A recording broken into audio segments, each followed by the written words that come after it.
ஓம் முருகா போற்றி போற்றி. என் அன்பு குழந்தையே, வழி தெரியாமல் தடுமாறுகிறேன், வழிமாட்டு முருகா என்ற நம்பிக்கையோடு நெஞ்சுருக வேண்டினால் ஞானக்கண் திறந்து ஒளிகாட்டி நல்வழி காட்டி நம்மை காப்பவன் முருகன் ஒருவனே என்று தெரிந்து கொள்வாய்.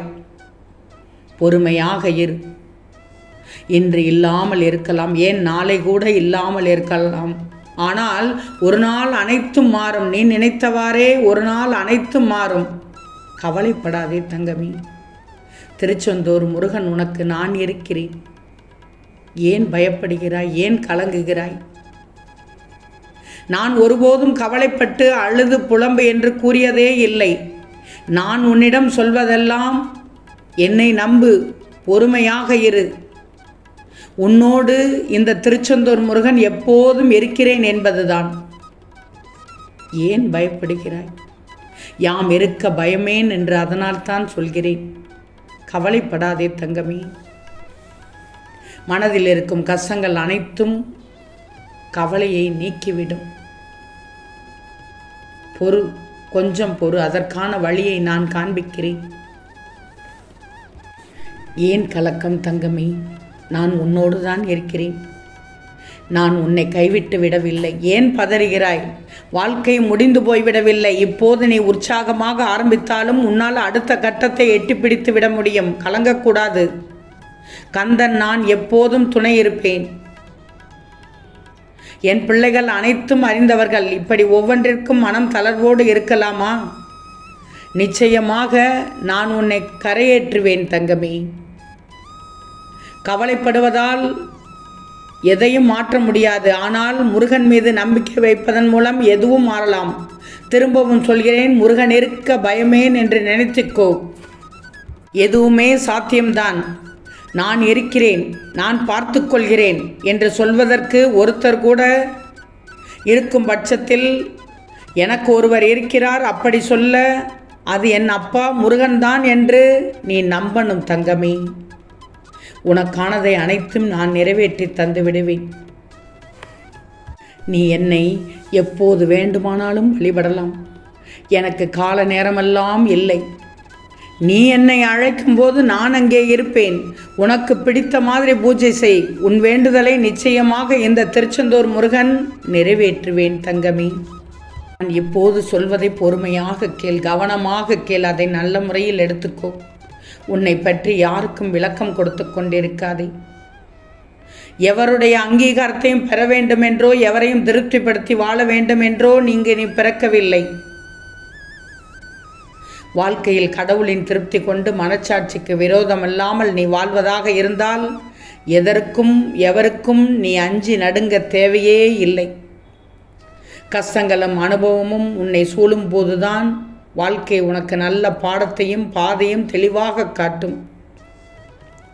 நீ உனது வாழ்க்கையை வாழ்ந்துக்கோ.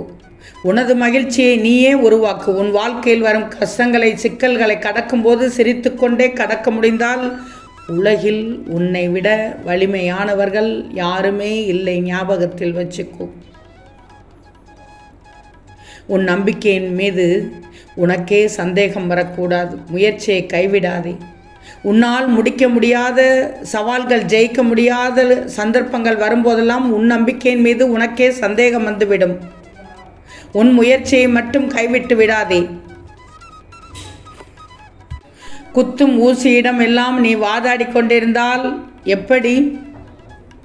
வெட்டும் கத்திரிக்கோளிடம் எல்லாம் வாதாடி கொண்டிருந்தால் எப்படி? எல்லாம் இழந்துவிடும். சில காயங்கள் உன்னை நேர்த்தி செய்யும் என தெரிந்தால் மகிழ்ச்சியாக ஏற்றுக்கொள்ள வேண்டியதுதான் அந்த ஆடை போல. எந்த நிலையானாலும் வாழ்க்கை நீ வாழ்வதற்கு முடியும் என்ற நம்பிக்கையோடு வாழ். தைரியம் என்ற ஒற்றை மந்திரம் உள்ளத்தில் இருக்கும் வரை எந்த நிலையானாலும் வாழ்க்கை நீ வாழ்வதற்கே. வாழ்க்கை பயணத்தில் பயமும் இருக்கக்கூடாது, பாரமும் இருக்கக்கூடாது. எல்லாமே உனக்கு எளிதாக கிடைத்து விட்டால் அதில் சுவராசியமே இருக்காதே. போராடி கிடக்கின்ற வெற்றிக்குத்தான் எப்போதும் மதிப்பு அதிகம். எனவே அதிகமாக போராடு, தப்பில்லை. அதிகமாக போராடினால் வெற்றியை வாங்கியே குவித்து விடுவாய் தங்கமே. நான் சொல்வதையெல்லாம் கேட்டுக்கோ. உன் வாழ்க்கையை நீ மட்டும் வாழ்ந்து பார். அப்பத்தான் ரசனை தெரியும், அர்த்தமும் புரியும். நீ வாழ்ந்து பார்க்கும்போது உன் வாழ்க்கையை வெறுக்கக்கூடாது. உன் வாழ்க்கை உத்தமமானது, உன் வாழ்க்கை அபூர்வமானது, உன் வாழ்க்கை அர்த்தம் உள்ளது, உன் வாழ்க்கை அதிசயமானது, ஏன் உன் வாழ்க்கை ஆச்சரியமானது.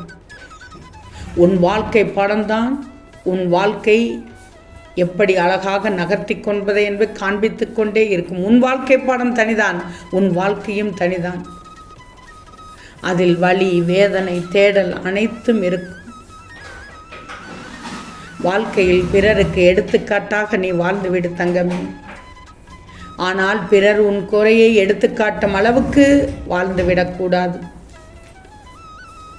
யோசிச்சுப்பார், நிறைய பழம் காய்க்கிற மரத்தில் தான் நிறைய கல்லடி விழும். கல்லடி விழுது என்று மரம் சாய்ந்து விட்டால் எப்படி? நம்ம மேலே கல்லை வீசி பழம் சாப்பிட அவர்களே சந்தோஷமாக இருக்க போகிறது. இருக்கும்போது நீ ஏன் விழணும்? இன்னைக்கு உன்மேல கல்லடி விழுதுனா நீ வாழ்க்கையில் உயர்கிறாய் என்றுதான் அர்த்தம். 4 பேருக்கு தெரியறேங்கன்றதான் அர்த்தம்.